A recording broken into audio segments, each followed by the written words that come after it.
پاکستان اسلام آباد میں ہم مہمان تھے، ایک بڑے عالم تشریف لائے، پتہ چلا کہ ان کا بیٹا جو ہے نا وہ حج سے آ رہا ہے۔ کسی نے دریافت کیا کہ داڑھی رکھی یا نہیں، کہ پتہ نہیں ہے، ایسے امید ہے کہ رکھی ہوگی۔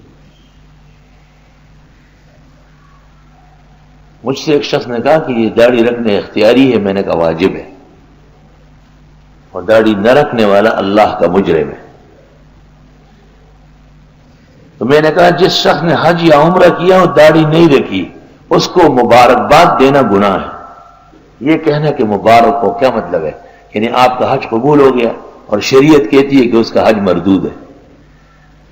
صحیح حدیث میں ہے کہ کچھ لوگ تلبیہ پڑھتے ہیں حج یا عمرے میں، لبیک اللہم لبیک، خدایا ہم آ گئے تیرے گھر، ادھر سے آواز آتی ہے لا لبیک ولا سعدیک بل حجک مردود علیک، نہ تو آیا ہے اور نہ تو انسان کا بچہ ہے، تیرا حج بھی تیرے جیسے مردود ملود۔ عوام میں پروپیگنڈا ہے، بلاوا آ گیا، بلاوا آ گیا۔ یہ کیا عورتوں کی بات ہے، بلاوا آ گیا؟ سود بینک سے لے کے حج کرتے ہیں، بلاوا آ گیا، انہیں جہنم لے جانے کا بلاوا آ گیا، سیصل الی النار، بلاوا آ گیا، بلاوا آ گیا۔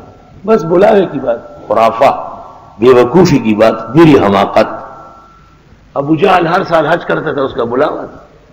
مشرکین حج کرتے تھے ننگے ہو کر، 360 بت رکھ کے، یہ بلاوے تھے۔ سارے مرزائی اور قادیانی تحریک سے پہلے تک حج کرتے تھے، ان کے بلاوے آئے۔ اور یہ حدیث کن کے لیے ہے؟ کہ جو وہاں آتے ہیں اور لبیک پڑھتے ہیں اور آواز ملتی ہے کہ تو مردود اور ملعون ہے، اور تیرے جیسے تیرا حج بھی ہم نے رد کیا ہے، یہ بلاوا ہے۔ عوام باتیں کرتے ہیں اور اہل علم سنتے ہیں، قریب ہے کہ آسمان پھٹ پڑے، بالکل غلط بات ہو۔ ثم لیقضوا تفثهم، پھر دور کرے اپنا میل کچیل۔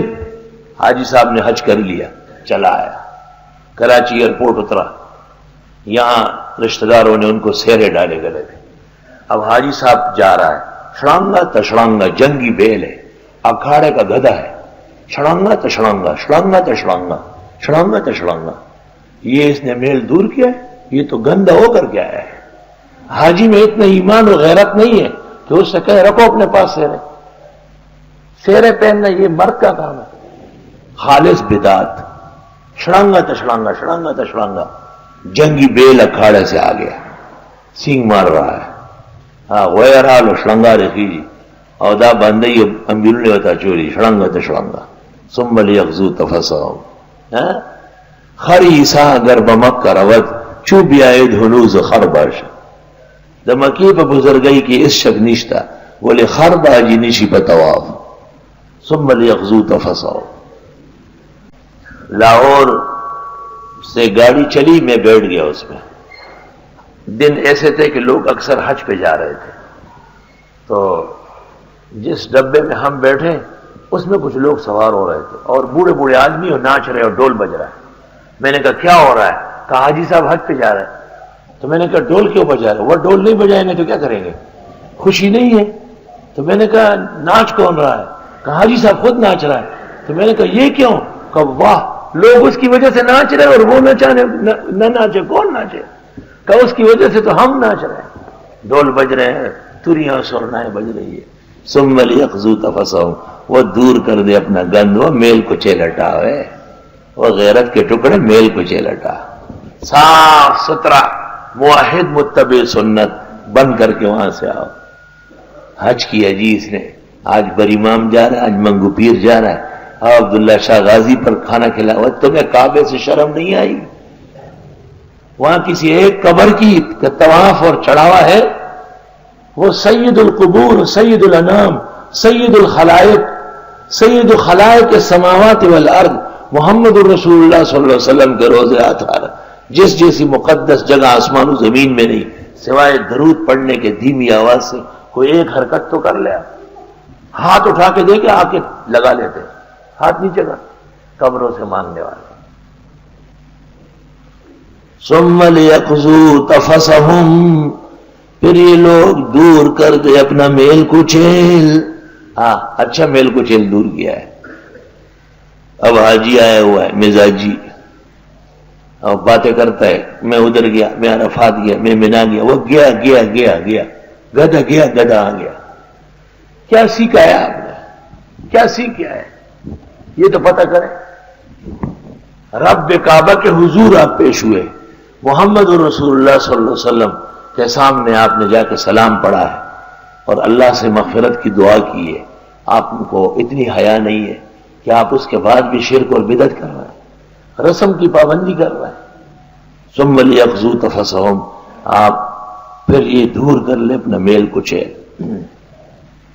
اللہ، قدیم زمانے میں لوگ جب حج کرتے تھے وہ سچ مچ حج ہوتا تھا، جو ناراض ہے ان کو راضی کرتے تھے، جن کا حق چھینا تھا اس کو واپس کر دیتے تھے، اور کہتے میرا حج کیسے ہوگا، یہ مجھ سے ناراض ہے۔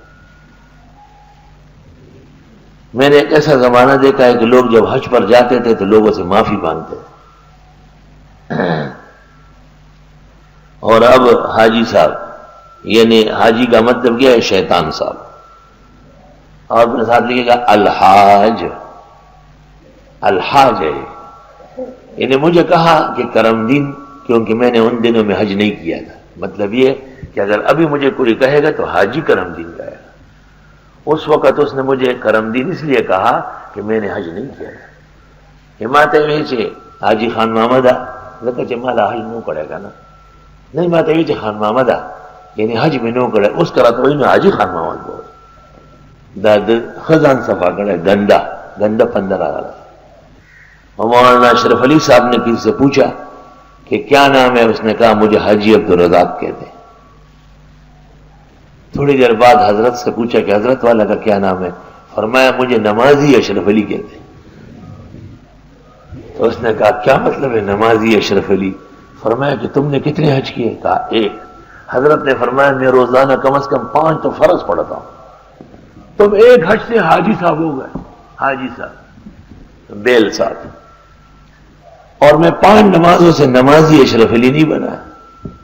ثم لیقضوا تفثهم، دور کرے ہوئے اپنا گن نجاست دور کرے، ولیوفوا نذورهم۔ اور ایک اور تماشا، یعنی کذب اور دروغ جتنے حاجی میں ہیں کسی اور میں نہیں۔ کراچی سے پانی بھر دیں گے بہت سارا، لوگوں سے کہیں گے زمزم بانٹو، آؤ کھڑے ہو کے زمزم پیو، دعا مانگو، میں آپ وہ کذاب و مفتری۔ اور یہاں امبالے سے رومال ٹوپیاں بہت ساری خرید لیتے ہیں، اور لوگوں کہتے ہیں آپ کے لیے ٹوپی لایا ہوں، ہاں خوم دا کھٹو کو اگر خار دے اگر تو یہ لمسے پکار دے اگر ٹوپی ہوئی نہ پوئی۔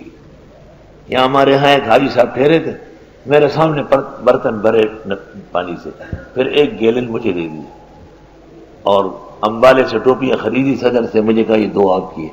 میں نے کہا میرے پاس ٹوپیاں بہت ہیں، یہ اپنے جیسے 2 کباس کو لے جا کے دے۔ ثم لیقضوا تفثهم، اس نے گند دور کیا ہے، یہ تو گند ہو کیا ہے۔ اس لیے لوگ کہتے ہیں حاجی جب گھر نہیں پہنچاؤ اس سے دعا مانگو، اور جب وہ گھر پہنچے پھر اس سے پناہ مانگو۔ شیطان بھی اس گاؤں میں کام چھوڑ دیتا ہے، کہا حاجی صاحب آ گئے سب کام کریں گے، یار مان دینا سب ہے۔